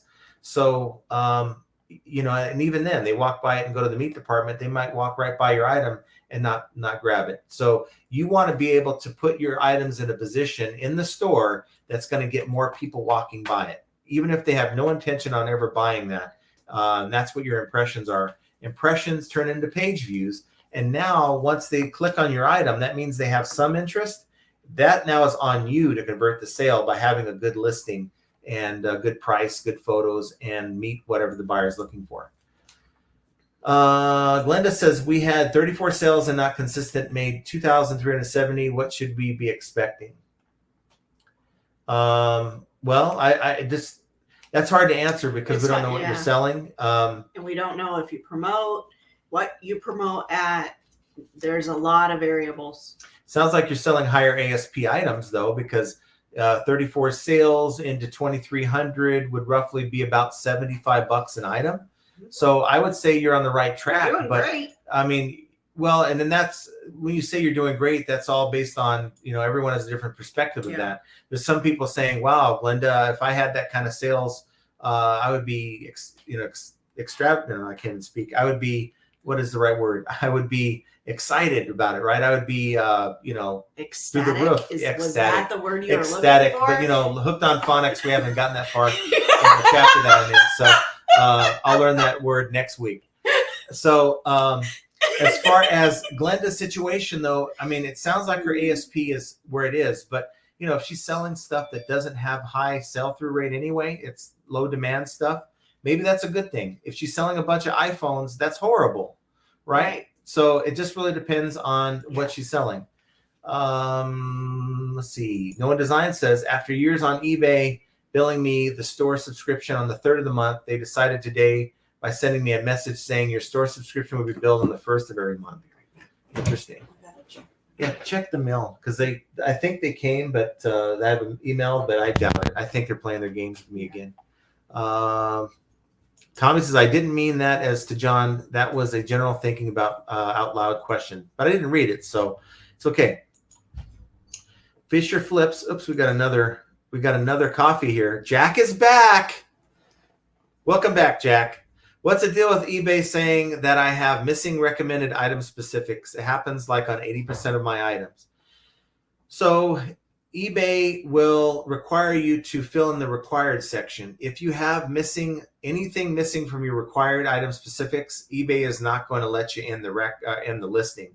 And if you happen to have an older listing where they've changed the required item specifics and some are required and not recommended, your item's not going to have any visibility. So now this case, missing recommended item specifics, I have like a queue of like 300 listings on the other account where it's saying in your overview that, okay, eBay is recommending that you, put in all the information for your item specifics. I didn't worry about that. Recommended is just that. Now, if you're looking at the listing and you have, it'll show you like this particular item specific, 1 million 1 million times someone was looking for this particular thing in the filter, they selected that, then you might want to make sure you have that value filled in. But short of that, it's just the required and anything that has a large number. If it has, a few hundred, the filters on the left, the item specifics have a larger number on this. You guys know what I'm talking about, I hope. I mean, I could do a video on it, I guess. But just check out what the item specifics, how popular it is. If there's no value next to it, then I wouldn't take any time unless you just know the value, if that makes sense. But thank you for the super chat. I'm going to now add a Danish with my coffee. So I appreciate you for being here and to, hey, honey, Jack came back. Jack came back? Jack came back. That's totally cool. Thank you, guys. I appreciate that. Let's see. Now I've got to find where I was. Lanny Lord says, anyone else see estate sales getting vicious? I haven't been doing an estate sale in a while, but I'd love to know because, estate sales to me aren't that reseller friendly in my opinion, but that's just my 2 cents on that. At least not here. They are. Fisher Flip says, I'm an only clothing seller and I used to promote everything at 10%. I recently dropped down to 5%, and my sales have increased 30%. Mm-hmm. Hard to say, really it is. Yeah. Let's kind of go down here. Jay Scott says eBay has no feelings. Just remember that you are just a number, and they could care less. They don't care less. I mean, if you're a larger, company, larger account, they might kind of be like, well, wait, what's going on here? Why are you leaving? But anyone here watching this, chances are I really don't think they care about that person either. Perfectly Blessed, I'm promoting at 8, but the suggested seems to go up every time I end and restart. I also tend to price at the higher end of the comps and take offers, but thinking about lowering prices and no offers. But the worst thing you can do if sales just aren't where you want them to be, even at 8%, just sitting and doing nothing is probably the worst thing. You got to keep trying something new. Be willing to do that. Guide Guru says the think about stabbing tools. You can easily make them out of anything. I don't understand the ban on that stuff like knives. Ask about the ban on knives. Yeah. I do remember. My vocabulary might not be that good, but my recollection is good. Sometimes. Yeah. Uh-oh. Tyler's going to get that right. Okay. That is our FedEx guy. It gets here at 4:30. The days that you don't have a live, he gets here at like 2, which is the window, 2 to 5. Let's see. Anytime picker. Roman says Jenna is absolutely right. I guess you can slide that in anything. She's absolutely right. That's the safest answer. Usually I am. Until she's not. Just kidding. RW says, I review my items once a month. If the comps are there, then I'll keep it. If it's down, then I'll sell someplace else. Then FS Sir Fontaine says, thank you for advice. I did start selling more desirable items, and sales are definitely getting better, but selling mostly clothes on other platforms. And sometimes you got to go and cross list. I mean, if eBay ain't the only game in town, guys. Yeah. There's other places to sell stuff. I'm not saying to leave the platform, but why not get your stuff in front of other people? There's a link down below. If you guys want to check it out for Prime Lister, you get, you get 14 days free to try it out, 100 listings, and they don't even ask for your credit card to try it out. So why not at least get the 100 listings? Dee Dee Major says, girl, you're so right on about seller denial regarding the poor items taking control of their business. Yes. That's what I've been saying. It is now come, maybe I wouldn't have thought that had we not gotten to where we are now. I would have thought, check your photos, check your this, check your that. But now I'm just, you can only check those things so many times and then come to the realization that, hello, what you're selling is not worth the money. Maybe I need to make another channel and call it Flipping Bad Crap Ain't Easy. No. But maybe. Jag Maverick says, watched Tin Cup the other day and realized my sales had the shank, so I took all my change and put it in my left pocket, tied my left shoe in a double knot, and turned my hat backwards. Sales immediately. But you did something different. Yes. I mean, it's not relevant to reselling, but hey, you did something different. Billy Lee says, you guys are awesome. I haven't had a sale in over 3 weeks, so I know there's an issue. I'm assuming that what I'm selling is not what people want, so any suggestions would be appreciated. Yeah. Well, the suggestion is the same thing. I mean, you go to wherever you go to source. It could be a thrift store. It could be a yard sale. Could be any other kind of sale. And that's where you're used to sourcing. Well, stop going right at the thing that you keep buying that doesn't sell. Take your eyes and start looking at other things. Mm-hmm. Maybe you have no familiarity with that thing. I know that sometimes people gravitate towards what they're comfortable with. And unfortunately, not everything that what you're comfortable with is going to have a market or a good market. Right. So go over here and check out this thing. Okay, this is interesting. Let's check it out on eBay. Yeah. Find things like that. Oh, wow, this thing sold for $100 and it sold 5 times in the last month. Maybe I'll take a chance on that versus buying 10 of these items that sell for $10 a piece and don't sell but maybe once a month. So I think, it's funny. You look at some of these channels out there and you go and see what they're selling, right? They have thousands upon thousands of items that they're selling. And these are multiple channels, and they have all these items that they have for sale. That's impressive. And then you look and see, wow, they only had maybe 1,000 sales in the last 90 days. That's not good. Okay. So if you're dealing with, I'm sourcing items that are selling 1 out of every 400 I list. That's a lot of work to get one sale. 400 items, right? And yeah, I guess the game plan is long tail, where you're just going to build up a huge warehouse full of stuff that eventually it's a numbers game and you're going to make what you want. I guess you can do that. But I'm looking at it the opposite way. 250 items. I'm struggling to get 250 items in my account. It's kind of where I want to be. And I'm making good sales. You heard 2 of them today, making about 5 to 7 a day on average. And the money's there. It's not about the number of sales either. It's about the money. Yeah. It never is, and it never has been about the amount that we sell, the amount of items. It once that clicks in your head, you get it. Yeah. It's about the dollar amount of what you're selling. It takes more small ticket items to add up to that one larger or median price item to get there. And what do we all want? We all want more money in our bank accounts, but we have to do what we have to do to get there. So Tommy has a comment: enjoying and running a business aren't the same. That's a hobby. Just play golf or something. I love what I do, but it's nowhere near 100% enjoyable. So I look forward to it. This is my livelihood. This is what I do. And there became a time back in 2018, while I was still working full time, that I started to buy pallets, and we bought a bulk pallet. I guess that was mistake number 1. Don't ever do that. It's not worth it on eBay. But we bought a bulk pallet, and I got all this stuff, and I'm like, this stuff sucks. And I don't enjoy this. I mean, it took a long time to get that stuff listed. And yeah, I was doing it after I got home from work and or on weekends, but it just didn't have the same enjoyment level. And then I learned over time that, you know what, you buy better stuff. It doesn't suck as bad because the stuff doesn't sit around. It actually moves.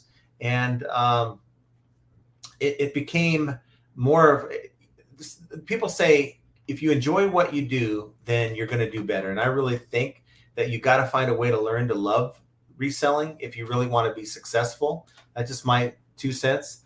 I do go out and play golf though whenever I just need a break, because I think we all do. But there's times like when I was at the World Series of Poker. I mean, I'm thinking between hands about, oh, I need to do this tomorrow or that, and it's ingrained in me now. It's just part of my life. It's who I am. Guy Guru says, I sell those guys at inflatable prices. For some reason they move. I'm talking about the Amazon knockoff ones. They don't fly off the shelf. They actually sell. I'm wondering what things. This is what happens Rubik's Cubes. Interesting. I don't know. You keep scrolling so fast. I can't even. I'm trying to catch up. This is why I keep this one open. But see, I scroll so fast because I get ridiculed for being an hour behind. So Jeremy says, I wish that eBay would allow that unpaid item to be relisted after 24 hours of no pay. I know. I do too, Jeremy. I wish they'd give us an option. Look, some people actually don't mind. And they don't even have an immediate payment set. They don't mind if their buyer has it open for a week without paying, because they think they're going to come back and buy more stuff, and maybe they do. But that should be optional. It should be optional that, look, don't give a discount unless they're willing to pay right now. That should be an option on eBay. But of course, I think eBay is afraid that they're going to scare away buyers. And I think that's kind of why they paused this program, because by now we should all be having payments. We shouldn't even having this discussion. It should actually be paid every single time. So Jasmine is back. Jasmine? Yeah. I skipped her. I didn't mean to. But nonetheless, I'm just trying to catch up. So I apologize. Hi, Jasmine. Welcome back. If I skip through, then I apologize. But yeah, it's Lookner. That's the guy I watch. It's the breaking news. And anyone watching, like, this is so mean. But when I see him, I think of Bert and Ernie off of Sesame Street. He used to wear glasses, and he looks like Ernie. No, Bert. Bert. Yes. So, I don't know. It's just funny. But Karen says, ever since the new international program started, my international sales have ground to a halt. Can you explain how to get out of it but still set it up so I can sell internationally? Easy. Go change all your business policies to international, and that'll override their opt-in. Now, you can go into your account settings under business policies, and there should be an area to go in and opt out, and you can do that too. Both things will override the opting in, but simply by changing your existing shipping policies to have international, it'll override that. Let's see. Get past the side jabs here that you guys. Side jabs. Yeah, getting little fun jabs. Jose Villa says, one problem is when you sell an item, you're waiting for payment to send reminders, and you can never put a negative feedback on the buyer. Nope, you can't. No. That's the biggest thing is you can't. And again, I think eBay is so attached to these bad buyers. Any buyer is a good buyer in eBay's opinion. I don't think that's the case. If they took the same energy of protecting these bad buyers and putting it into attracting new good ones, I think it would be better for everyone. But who am I? Mike Camparelli says, had a problem with post. John Miller. Huh? What happened? You said, who am I? Oh, okay. I needed to remind you. Yeah, that's still nothing to most people. Mike Camparelli says, had a problem with postal clerk that did not accept a bulging flat rate envelope. She insisted it wasn't allowed. I checked the PO regulation, brought it next time. Brought it the rules with him. Oh, he has a continued comment. Okay. Won the argument. Now I carry it with me whenever I go to the post office. Yeah. I just think some of these clerks are like, no, there's no way we're going to ship this thing. It's too heavy or whatever, right? And that's not the way it works. Bling Bling Factor Australia says, hey, FAE family, slow sales here, but going okay. EOFY sales on here in Australia, lots of % off sales all over. People have lots of options. And that's the key. You got to find options to get the merchandise. And for some, if you live out in the middle of the sticks, it's going to be harder for you to get the stuff, right? But if you are in a rural area, and I hate that word, you're going to have a better chance of finding stuff than the other guy who's out on an island. So it's a kind of a give and take. I would rather, if I had my way, I would run this business from a secluded location that just has a post office, and that would be perfect. But I realize that if you're away from civilization, it's going to be a lot harder to get the stuff you need to make it work. Karen says charcoal used to take bad smells out of dorm fridges that were turned off and closed. Maybe that'll work for taking the smells out. That's a good idea. Duncan says, man, my stamp auctions sell out every week. I'm talking 19th century stamps on envelopes, some bidders every week and new ones. Should I hit the like for a sale? Well, why not? Of course you should. That'll just kind of improve your sales a little bit. Jovial says, put your items in a plastic tote with some baking soda, close the tub and leave it, sit for a couple days. That's what I was thinking. Susan says, I'm getting late here today, but I got my sale immediately after hitting the like button.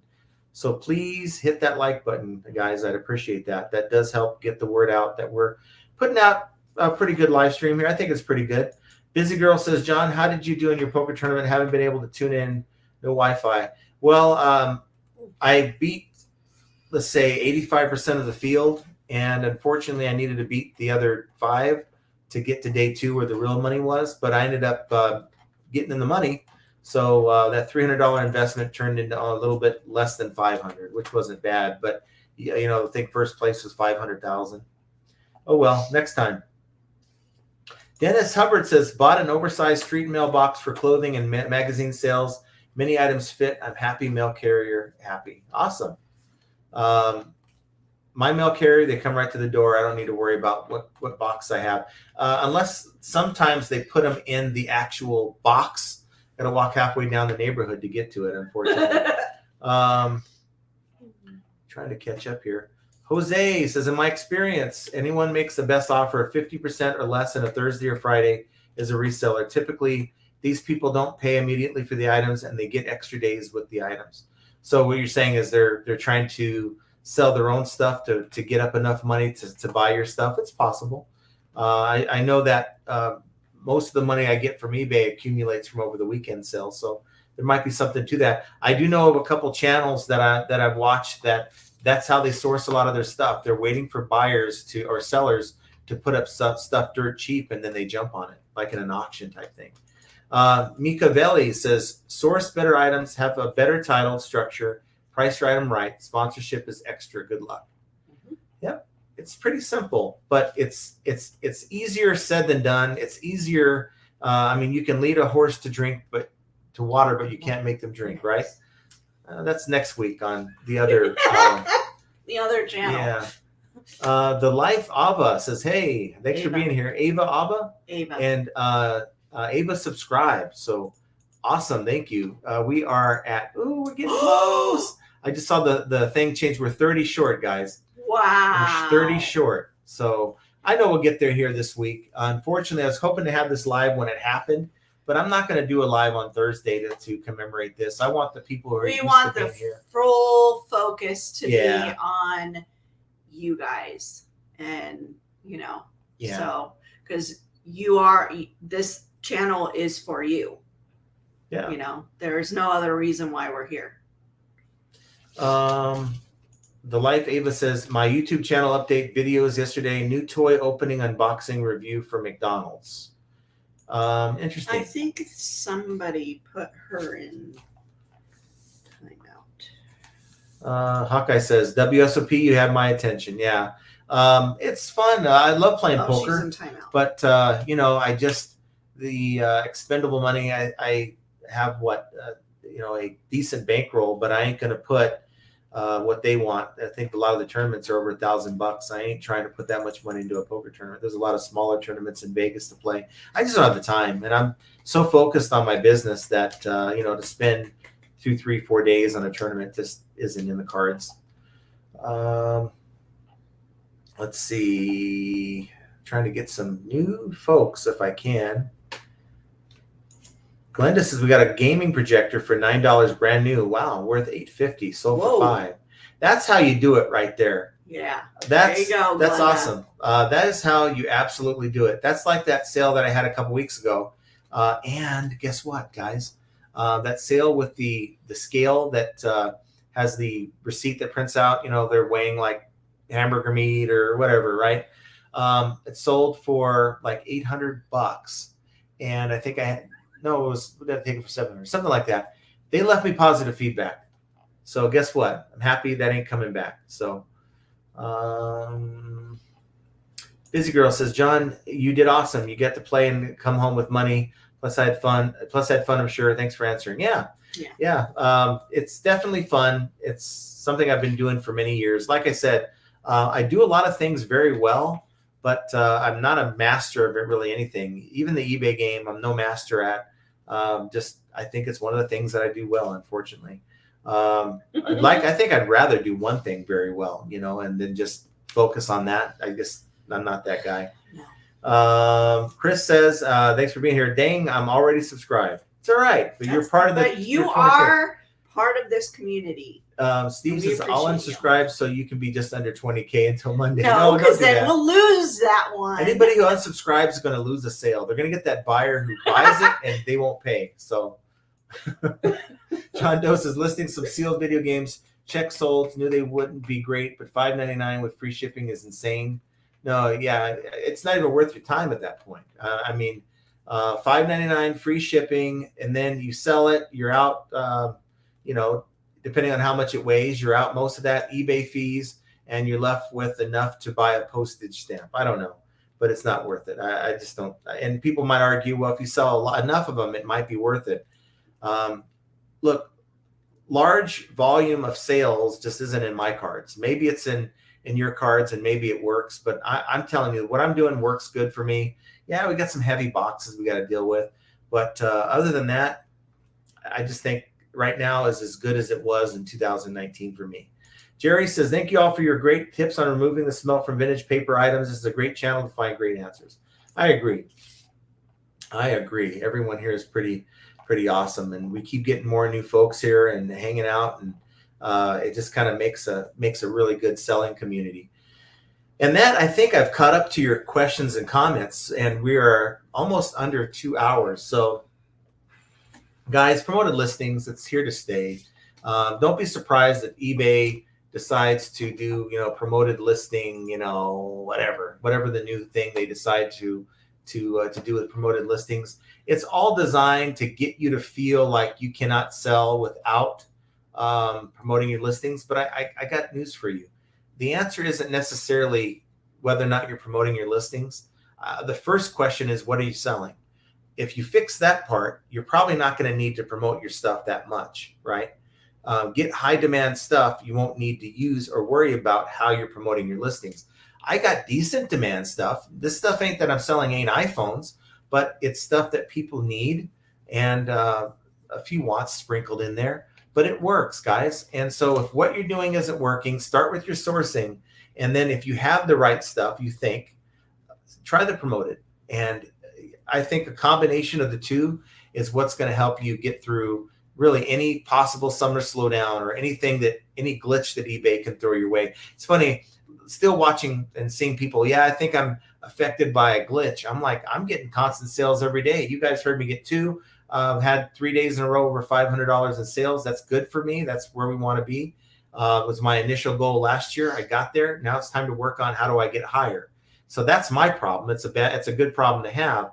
I hope you can fix your problem. And I think it lies within one of those two things. Either you're sourcing incorrectly or you're just not promoting right. So, and this promoted listings, dynamic promoted listings, it's just another way to make that work. I'm going to try it out. I'll report to you how it works out. In the meantime, guys, figure it out. Everyone's issue is a little different. And it's yet another example of how flipping ain't easy. And I want you guys to have an excellent start to your week. We will talk to you guys on Thursday. Thursday at 3 o'clock Pacific Standard Time. And 6 Eastern. And you'll see me like I'm ready to go. Get in the car and you'll know what's happening. Oh, no. We're going to have a conversation about that. Nope. So until then, you guys have an excellent week. Have a good one. Take care, everyone.